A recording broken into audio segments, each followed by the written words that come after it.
Mayroong isang bagay na hindi napansin ng marami kapag binabasa ang Biblia at lubos nitong binabago kung paano natin nakikita ang tukso kay Jesus sa disyerto.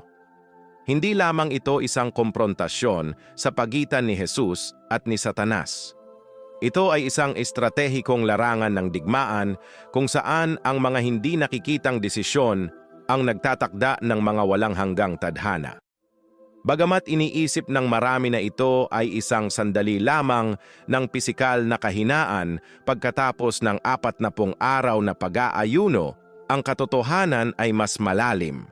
Naganap doon ang espiritual na pakikidigma at ipinapaliwanag nito kung bakit napakaraming tao ngayon ang nabubuhay sa kalituhan, kahinaan at pagkabihag kahit na hinahanap ang Diyos. Inihayag ni Jesus ang isang espiritual na huwaran na kapag naunawaan ay lubos na nagbabago kung paano mo haharapin ang iyong sariling mga laban. Mayroong hindi bababa sa 5 kapansin-pansing bagay na nangyari sa disyerto na iyon, mga bagay na binabasa ng karamihan ngunit hindi nakikita. At kapag naunawaan mo ito, mayroong isang bagay sa loob mo na tatangging magpatuloy sa parehong paraan. Kung ikaw ay isang taong nasisiyahan sa pag-unawa sa pinakamalalim na misteryo ng Biblia, sa isang simple at madaling maunawaang paraan, inaanyayahan kita na mag-subscribe sa aming channel at i-on ang mga notification upang hindi mo makaligtaan ang alinman sa aming mga video. Ang unang bagay na kailangan mong maunawaan tungkol sa tukso ay ang sinasadyang paggabay sa kanya ng banal na espiritu sa disyerto. Hindi ito aksidente. Ang banal na teksto ay nagpapakita ng isang bagay na sa unang tingin ay maaaring mukhang kakaiba, ngunit may taglay na napakalawak na lalim. Pagkatapos ipahayag ng tinig ng Ama tungkol kay Jesus, ito ang aking minamahal na anak, na aking lubos na kinalulugdan. Mateo 3:17. Walang pahinga, walang pagdiriwang, kundi ang disyerto. At hindi ito nagkataon lamang. Ang Biblia mismo ay nagsasaad sa Mateo 4. Isa na si Jesus ay inakay ng Espiritu sa disyerto upang tuksuhin. Pansinin ito, ang Espiritu ng Diyos ang naggabay sa kanya roon. Hindi ito isang pagkakamali o isang paglihis, kundi banal na direksyon, isang estratehikong hakbang sa loob ng walang hanggang plano.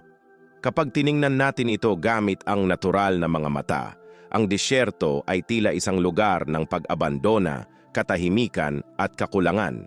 Ngunit mula sa pananaw ng pananampalataya, ang disyerto ay isang espiritual na lugar ng pagsasanay. Hindi inililihis ng Diyos si Jesus mula sa kanyang layunin. Inihahanda niya siya upang matupad ito. Tulad ng nangyari kay Moises sa disyerto, Exodo 3, kay David sa harap ng trono, unang Samuel 16:17, at sa marami pang iba, ginagamit ng Panginoon ang mahihirap na lugar upang hubugin ang malalakas na tao. Ang tila pagkaantala ay talagang isang perpektong pagkakahanay sa nais-maisakatuparan ng Diyos. At narito ang isang bagay na makapangyarihan, nakakaunti lamang ang nakakaunawa. Si Jesus ay hindi dinala sa disyerto upang mahulog, kundi upang magtagumpay. Pumasok siya sa kapaligirang iyon bilang ang pangalawang Adan, ang lalakad kung saan mismo nahulog ang una. Genesis 3. Habang si Adan ay nahulog sa isang hardin ng kasaganaan, napagtagumpayan ni Jesus ang isang disyerto ng kakulangan. Inihahayag nito ang katangian ng kaharian ng Diyos. Hindi ito nakasalalay sa mga pangyayari, kundi sa pagsunod. Ang tagumpay ni Jesus ay hindi nagsimula sa krus. Nagsimula ito doon sa katahimikan ng disyerto kung saan walang makakakita, kundi kung saan pinapanood ng langit ang lahat. Madalas sa ating paglalakad kasama ang Diyos, tinatanong natin ang ating sarili, bakit ko ito pinagdadaanan ngayong mas napalapit na ako sa Diyos? At ang sagot ay matatagpuan mismo sa sandaling ito sa buhay ni Jesus. Pagkatapos ng isang malalim na espiritual na karanasan, pagkatapos ng bautismo, dumarating ang pagsubok, hindi bilang isang parusa, kundi bilang isang pagpapatunay. Ang pananampalatayang hindi nasusubok ay hindi pinalalakas. Gaya ng nakasulat sa Santiago 13, yamang nalalaman natin na ang pagsubok sa ating pananampalataya ay nagbubunga ng pagtitiis. Ipinapakita ng disyerto kung ang ating natanggap mula sa Diyos ay tunay na nakaugat sa atin. At marahil habang binabasa mo ito, naglalakad ka sa isa sa mga disyertong ito, isang panahon kung kailan ang lahat ay tila tuyo, tahimik at mahirap. Ngunit ipinapakita sa atin ng Biblia na dito mismo sa lugar na ito gumagawa ang Diyos ng malalim. Ang Espiritu ay patuloy na gumagabay sa atin kahit na hindi natin ito nararamdaman. Ang pangalawang kapansin-pansing bagay tungkol sa tukso ay ito. Unang inatake ni Satanas ang pagkakakilanlan ni Jesus sa parehong paraan ng pag-atake niya sa atin. Mayroong espiritual na huwaran na nauulit ng may kahangahangang katumpakan at malinaw na itinatampok ito ng Biblia kapag tiningnan natin ang mga salita ni Satanas kay Jesus sa Mateo 4, talata 3 at 6. Ang kaaway ay palaging nagsisimula ng kanyang mga pag-atake sa parehong paraan kung ikaw ang anak ng Diyos. Pansinin, hindi ito ordinaryong pagdududa. Ito ay isang direktang pag-atake sa pagkakakilanlan. Ipinahayag na ng Diyos kung sino si Jesus, ngunit agad na dumating ang Diablo upang subukang baluktutin ang katotohanan iyon.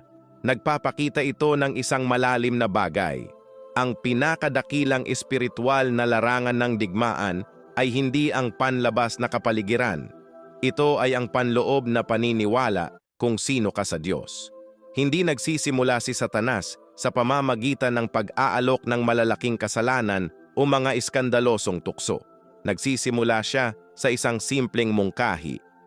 Kung ikaw ay tunay na kung sino ang sinabi ng Diyos na ikaw, patunayan mo ito.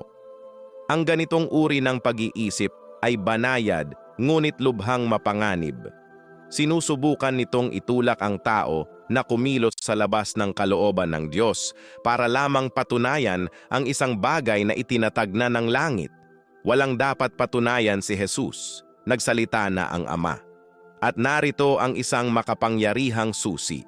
Kapag ang Diyos ay nagpahayag ng isang bagay tungkol sa iyo, ang pananampalataya ay hindi nangangailangan ng patunay.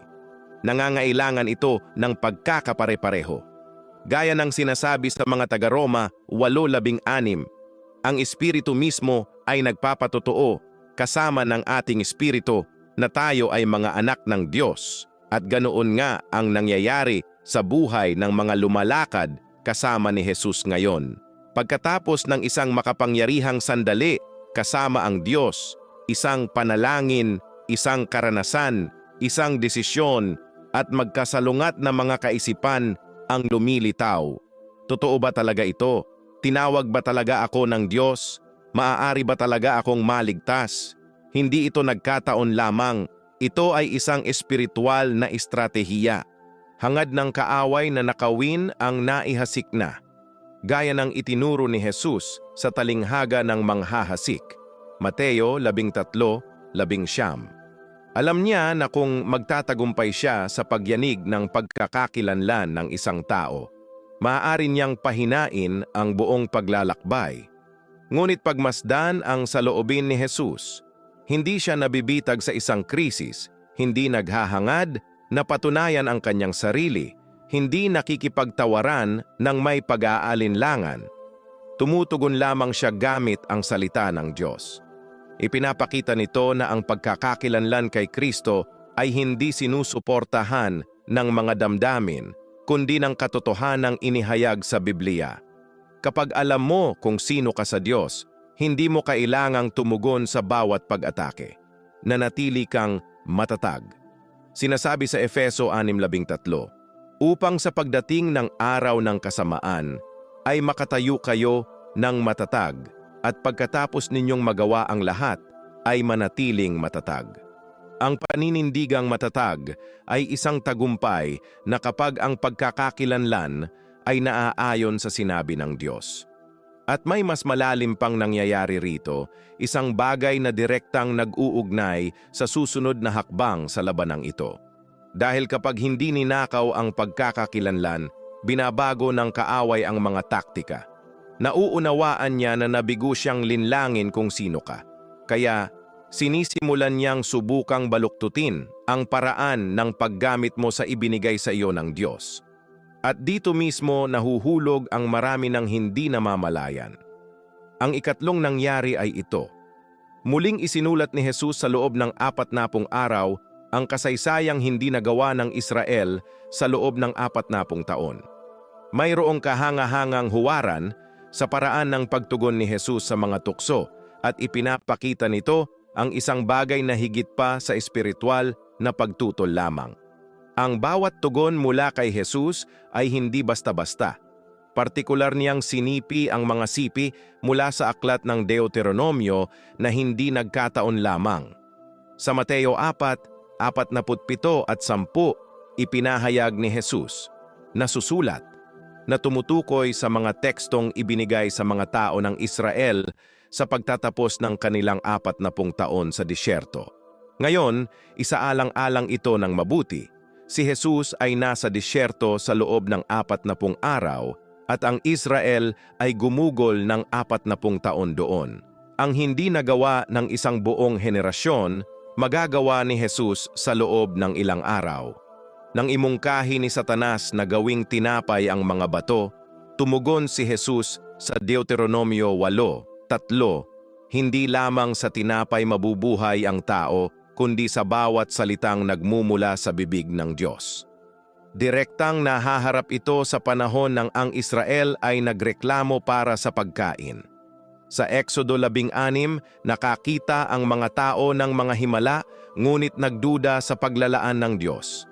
Si Jesus, kahit na nasa harap na ng huling wakas, ay lubos na nagtiwala sa salita ng Diyos. Narito ang isang makapangyarihang paghahayag. Ang tunay na kabuhayan ay hindi nagmumula sa nakikita, kundi sa ipinahayag na ng Diyos. Ang pananampalataya ay nakabatay sa salita, hindi sa pagmamadali ng pangangailangan. Sa ikalawang tukso, nang hamunin siyang tumalon mula sa templo, tumugon si Jesus gamit ang Deuteronomio 6:16, "Huwag mong susubukin ang Panginoon mong Diyos." Direktang inuulit nito ang pangyayari sa masa sa Exodo 17, kung saan sinubukan ng mga tao ang Diyos sa pamamagitan ng paghingi ng mga tanda. Gusto nila ng patuloy na patunay ng presensya ng Diyos, kahit na matapos ang lahat ng kanilang tiniis. Sa kabilang banda, ipinakita ni Jesus ang ganap na tiwala nang hindi humihingi ng anumang demonstrasyon. Nagtuturo ito ng isang bagay na malalim. Ang tunay na pananampalataya ay hindi nangangailangan ng pagpapakitang tao. Nananatili itong matatag kahit na pinili ng Diyos ang katahimikan. At sa ikatlong tukso, nang ialok ni Satanas ang lahat ng kaharian sa mundo kapalit ng pagsamba, tumugon si Jesus gamit ang Deuteronomio 6:13, "Sasambahin mo ang Panginoon mong Diyos at siya lamang." Direktang kinakaharap nito ang kasalanan ng ginintuang guya sa Exodo 32, nang ipinagpalit ng Israel ang kaluwalhatian ng Diyos para sa isang bagay na nakikita at agarang. Tinanggihan ni Jesus ang kapangyarihan, kaluwalhatian, at dahil alam niya na lahat ng ito ay bahagi ng plano ng Diyos, ngunit sa takdang panahon, dito nakasalalay ang isang espiritual na susi. Lahat ng ipinapangako ng Diyos, sinusubukang ialok ng kaaway ng maaga sa labas ng panahon at labas ng kalooban ng Diyos. Ang ginawa ni Jesus sa disyerto ay higit pa sa paglaban sa tukso. Isinulat niya muli ang kasaysayan. Kung saan bumagsak ang Israel, tumayo siya. Kung saan may pagdududa, nagdala siya ng pananampalataya. Kung saan may idolatriya, pinanatili niya ang tunay na pagsamba. Ipinapakita nito na hindi lamang naparito si Jesus upang magturo, kundi upang ganap na maisakatuparan ang hindi kailanman nakamit ng sangkatauhan. At kapag naunawaan ang tagumpay na ito, may mas malalim na bagay na nabubunyag, sapagkat ang susunod na hakbang ng kaaway ay hindi ang pagtalikod sa salita, kundi ang paggamit nito sa isang pilipit na paraan. Ang pang-apat na kapansin-pansing bagay tungkol sa tukso kay Jesus ay ito. Ginamit ni Satanas ang Biblia bilang isang sandata at ginamit ni Jesus ang Biblia bilang isang perpektong kalasag. May isang sandali sa tukso kay Jesus na nagpapakita ng isang mas mapanganib na antas ng espiritual na pakikidigma. Isang bagay na hindi nauunawaan ng marami sa unang pagbasa ng Biblia. Sa Mateo 4:6, direktang sinipi ni Satanas ang awit 71, 11, sapagkat uutusan niya ang kaniyang mga anghel tungkol sa iyo upang ingatan ka. Sa madaling salita, ginamit ng kaaway ang mismong salita ng Diyos. Lubos nitong binabago ang paraan ng ating pag-unawa sa komprontasyon. Hindi na ito tungkol sa pagtanggi sa halatang kasamaan, kundi tungkol sa pagkilala kung kailan minamanipula ang katotohanan. Ang dyablo ay hindi dumating na may tahasang kasinungalingan. Dumating siya na may katotohanang kinuha sa labas ng konteksto. Itinuturo nito sa atin ang isang bagay na lubhang seryoso.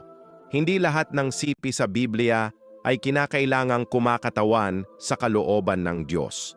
Kapag ang mga salita ay kinuha sa labas ng konteksto, maaari itong gamitin upang bigyang katwiran ang mga saloobin na hindi kailanman sinang-ayunan ng Diyos. Sinubukan ni Satanas na kumbinsihin si Jesus na kumilos ng walang ingat sa pamamagitan ng paggamit ng pangako ng banal na proteksyon bilang dahilan. Ngunit hindi kailanman nangako ang Diyos ng proteksyon para sa mga mapangahas na gawain. Agad na nakilala ni Jesus ang pagbaluktot na ito at tumugon gamit ang isa pang banal na kasulatan, Deuteronomio 6:16, "Huwag mong subukin ang Panginoon mong Diyos." Dito natin makikita ang isang makapangyarihang prinsipyo. Binibigyang kahulugan ng Biblia ang sarili nito. Hindi pumasok si Jesus sa debate, hindi nagtangkang makipagtalo sa masalimuot na paraan, ni hindi niya hinangad na pahangain ang kanyang kaalaman sa teolohiya. Nanatili lamang siyang tapat sa itinatag na ng Diyos. Ipinapakita nito ang tunay na gamit ng mga salita, hindi upang manipulahin ang mga sitwasyon, kundi upang sumunod ng may katapatan. Hindi pinipilit ng pananampalataya ang Diyos na kumilos. Ito ay nagpapasakop sa kanyang kalooban. Gaya ng nakasulat sa Juan 8:3 at 12, "Kung kayo'y mananatili sa aking salita, makikilala ninyo ang katotohanan at ang katotohanan ang magpapalaya sa inyo." Ang pagsunod ay mas mahalaga kaysa sa simpleng pag-alam. Gaano kadalas natin nakikita ngayon ang mga taong gumagamit ng magkakahiwalay na talata upang bigyang katwiran ang mga padalos-dalos na desisyon, maling pagpili o maging ang mga kasalanan? Hindi ito bago. Nagsimula ito doon sa disyerto. Kaya naman ang pag-alam sa Biblia ay hindi lamang tungkol sa pag-alam sa mga talata, kundi tungkol sa pag-unawa sa puso ng Diyos sa likod ng salita. Ipinakita ni Jesus na ang espiritual na awtoridad ay hindi nakasalalay sa malawakang pagbanggit, kundi sa pamumuhay ng tama sa nakasulat. Ang salita ay hindi isang kasangkapan ng kontrol. Ito ay isang landas ng pagbabago. At kapag naunawaan ng kaaway na hindi kanya malilinlang sa pamamagitan ng pagdududa o pagbaluktot sa katotohanan, binabago niya muli ang estratehiya dahil mayroon pang isang huli, mas direkta at mas matapang na opensiba, isang bagay na nagpapakita kung gaano kalayo ang handa niyang gawin upang subukang ilayo ang isang tao sa plano ng Diyos. Ang ikalimang punto tungkol sa tukso ay ito. Pagkatapos ng tagumpay ay dumating ang ministeryo ng mga anghel. Ngunit pagkatapos lamang ng pagsunod, pagkatapos labanan ang bawat pagsalakay. Pagkatapos manatiling matatag sa salita at hindi nakikipagtawaran sa pagkakakilanlan o pagsunod ng isang tao, ay may nangyayaring hindi pangkaraniwan. Sinasabi sa Mateo 4:11, nang magkagayoy iniwan siya ng dyablo, at narito dumating ang mga anghel at naglingkod sa kanya. Obserbahan ang pagkakasunod-sunod. Una ang pakikibaka, saka ang ginhawa. Una ang paglaban, saka ang tulong. Ipinapakita nito ang isang malalim na espiritual na prinsipyo na madalas nating tinatanggihan. Hindi pinipigilan ng Diyos ang lahat ng pakikibaka, ngunit ginagarantiyahan niya ang suporta pagkatapos ng tagumpay. Si Jesus ay dumaan sa kahirapan, presyon at komprontasyon, ngunit hindi kailanman pinabayaan. Mahalagang maunawaan na ang mga anghel ay hindi dumating ng una upang maiwasan ang tukso. Dumating sila pagkatapos bilang tugon sa katapatan. Sinisira nito ang isang karaniwang inaasahan. Kadalasan, gusto nating iligtas tayo ng Diyos mula sa mga pagsubok kapag nais niyang palakasin tayo sa pamamagitan ng mga ito. Gaya ng nakasulat sa Hebreo 11, ang mga anghel ay mga espiritong naglilingkod na isinugo upang maglingkod sa mga magmamana ng kaligtasan. Ngunit ang ministeryong ito ay isinasagawa sa loob ng plano ng Diyos, hindi sa labas nito. Inilagay ni Jesus ang kanyang buong tiwala sa panahon ng Ama at ito ang gumawa ng malaking pagkakaiba. Ang sandaling ito ay nagpapakita rin ng isang bagay tungkol sa karakter ng Diyos. Nakikita niya ang bawat detalye ng iyong pakikibaka. Walang paglaban ang hindi napapansin. Walang pagpipilian na manatili sa pananampalataya ang binabaliwala. Maaaring tila sa isang panahon ay tahimik ang langit, ngunit sa katotohanan, binabantayan ng Diyos ang bawat hakbang at sa kanyang perpektong panahon, ang kanyang pangangalaga ay nahahayag. Gaya ng nakasulat sa unang Korinto 10:13, ang Diyos ay tapat. Hindi niya hahayaang kayo'y tuksuhin ng higit sa inyong makakaya. May limitasyon, may kontrol, may disenyo. Ang tagumpay ni Jesus sa disyerto ay hindi lamang personal. Ito ay kumakatawan. Siya ay nanaig bilang isang tao upang ang sinumang na kay Kristo ay manaig din. Nangangahulugan ito na ang parehong espiritual na lohika ay naaangkop ngayon, lumaban, manatili, magtiwala. At pagkatapos, sa tamang panahon, ang pangangalaga ng Diyos ay malinaw na nahahayag. Ang paglalaan ay hindi dumarating bago upang pigilan ang laban. Ito ay dumarating pagkatapos upang kumpirmahin ang tagumpay. At ito ay ganap na nagbabago kung paano natin nakikita ang ating sariling mga pakikibaka.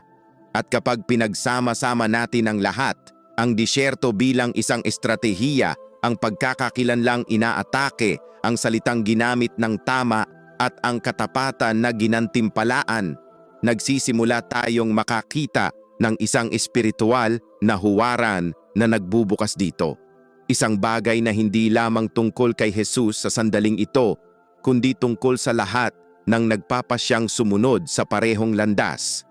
Pagkatapos ng lahat ng ito, ang mensahe ay simple at diretso.